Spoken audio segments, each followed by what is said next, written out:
Allô? Oui, bonjour, le médecin régulateur. Donc, que se passe-t-il? Monsieur, donc ne vous inquiétez pas, on vous envoie tout de suite une équipe du SAMU. Aujourd'hui, conformément au Code de la santé, les centres de médecine physique et de réadaptation misent sur l'éducation thérapeutique.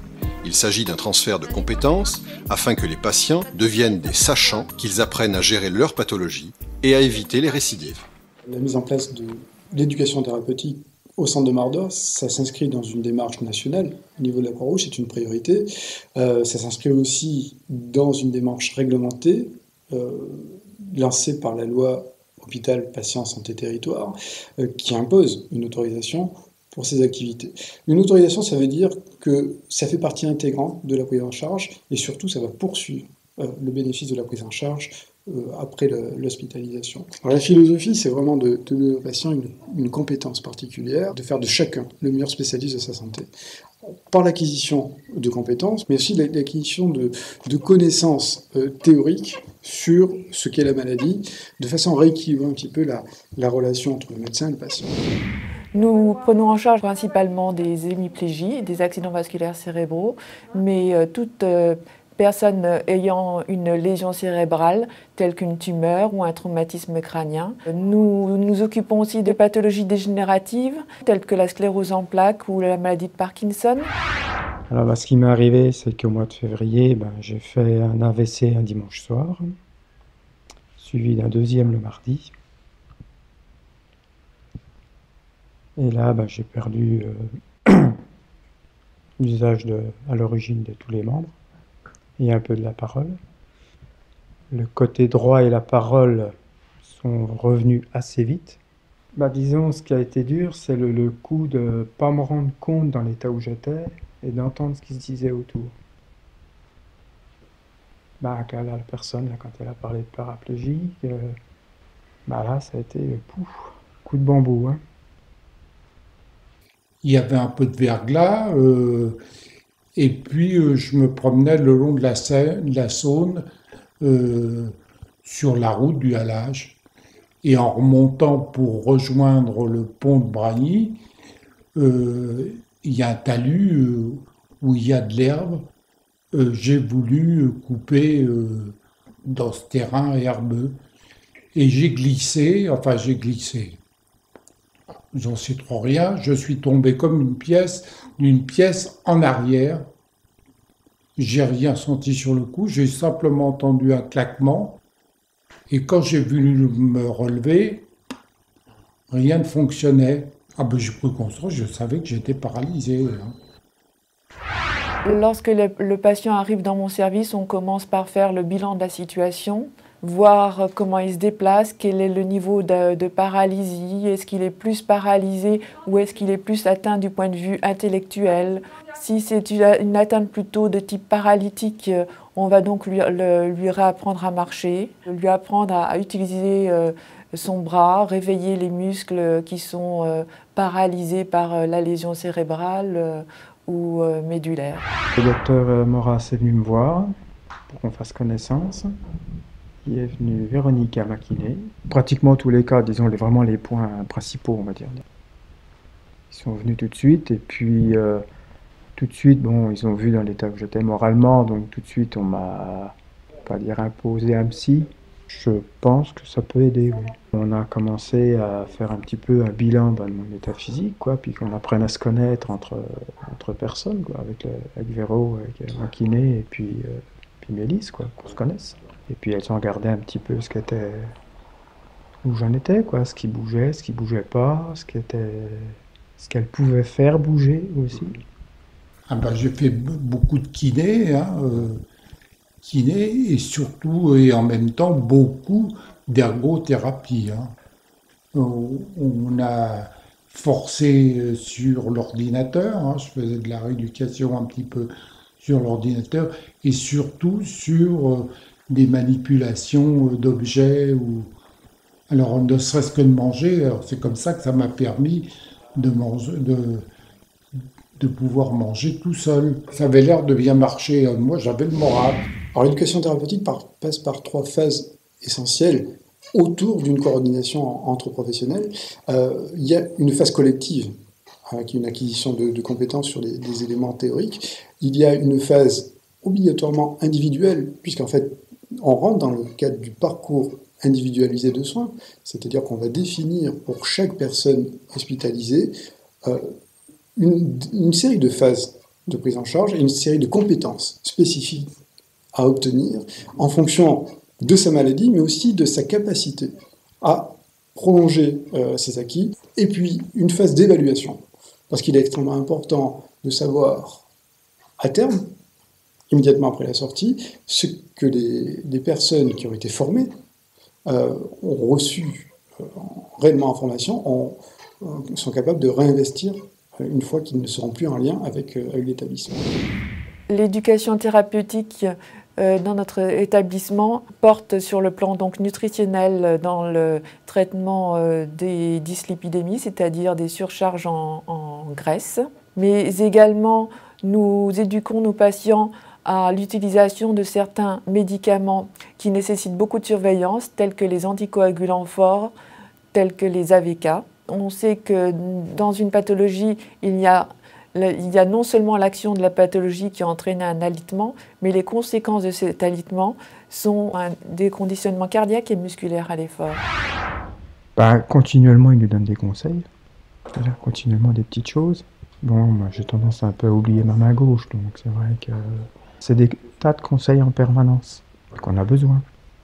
Bon, niveau neuro, moi je me rendais compte qu'au niveau du cerveau, j'avais l'impression d'avoir perdu énormément. C'est pas ne pas me souvenir, disons, mais il y avait des choses, j'arrivais plus à faire deux choses en même temps. Des choses où je me rendais compte, donc là elle m'a expliqué un petit peu ce qui s'était passé au niveau du cerveau et que c'était pas, qu'elle allait me démontrer qu'en fin de compte c'était pas perdu, c'était quelque part, fallait y retrouver quoi. Nous organisons également des réunions de rencontres avec les familles et l'ensemble de l'équipe qui d'abord font le bilan de la situation en cours et on essaye de définir des objectifs de rééducation. On a eu l'info avec les familles, où on a eu tout le corps médical qui est autour de moi, qui s'occupe de moi, qui était là. Bon, on a parlé de l'ensemble des problèmes, des progrès qui ont été faits, de la façon dont je suis arrivé, de ce qu'il y a à faire encore, bien sûr. Que ce soit psycho, ergo, même les filles de salle, les aides-soignantes, je veux dire, c'est énorme le travail qu'elles nous font faire aussi, je veux dire. Mais bon, elles nous aident, mais quand on leur dit non, je veux faire, elles nous laissent faire, tout en étant à côté. Donc petit à petit, on voit un petit peu où on peut aller, puis où on peut pas aller. Puis bon, on commence un petit peu à juger, quoi. Depuis le départ, on m'a dit ça va être long. Faut être patient, ça va être long. Et on a envie que ça aille vite, hein, puis on voit rien se passer. Faut être patient, très patient. Les pathologies neurologiques sont généralement invalidantes et laissent des séquelles qu'il faut apprendre à gérer. En fonction de leur gravité, elles nécessitent une appropriation par l'entourage familial et divers aménagements au domicile du patient. Avec l'ergothérapeute, donc on en avait déjà parlé un petit peu ensemble. Donc là, elle est venue et puis on a fait les essais dans la maison, dans la salle de bain par exemple, comment accéder déjà à la baignoire qui est en place et voir comment supprimer cette baignoire, faire une douche italienne. Au niveau des escaliers, bon, il va y avoir une rampe à mettre sur un autre. J'ai une rampe que d'un côté, je vais me faire mettre une rampe de l'autre côté pour pouvoir m'appuyer, pour pouvoir descendre.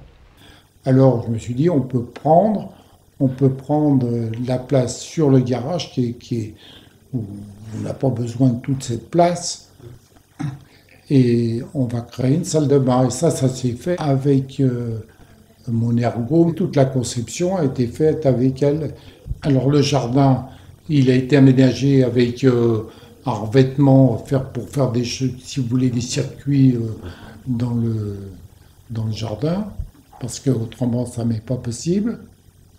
Et bien là, j'attends de voir, disons, des gens qui ont eu la maladie, ou qui l'ont toujours, bien sûr, et puis de quelle façon ils ont pu reprendre la vie, se reformer, si d'autres ont le même problème que moi au niveau de la vue, parce que bon, c'est un petit peu, pour moi, moralement, mon gros problème. Et comment ils ont fait, quoi. Être régulier, voilà. Cette association est une association de famille qui est destinée à accompagner les familles et les blessés une fois le traumatisme crânien passé ou la cérébrolésion acquise, c'est-à-dire une fois le choc brutal arrivé dans leur vie. Ce n'est pas une maladie, mais c'est un changement brutal de personnalité souvent, avec des séquelles.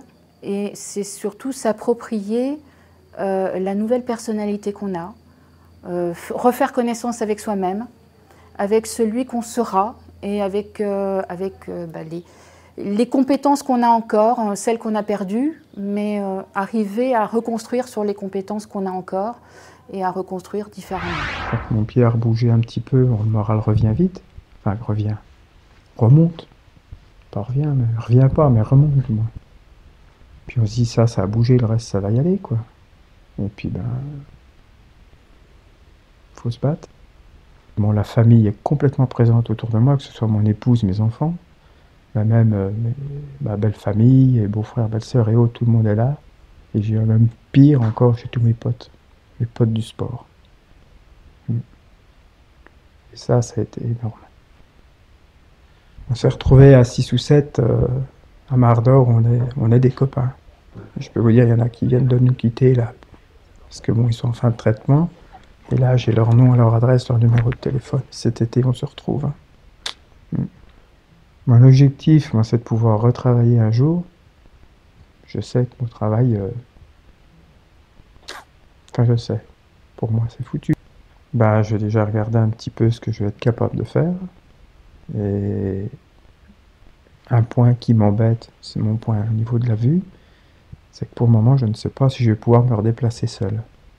Donc si je ne peux pas me déplacer seul, au niveau professionnel, je vois pas trop ce que je peux faire. Là, c'est une zone d'ombre. Je vais rester quand même au club de natation de Montchanin. J'ai fait une promesse aux gamins de la piscine qu'un jour, je serai avec eux. Donc j'y serai. J'ai une passion qui est la photo, et ça, je la reprendrai. Disons, moi, je vais voir la vie encore autrement que je la voyais. Je ferai des choses que je faisais peut-être pas avant, que je voulais pas. Voyager, entre autres.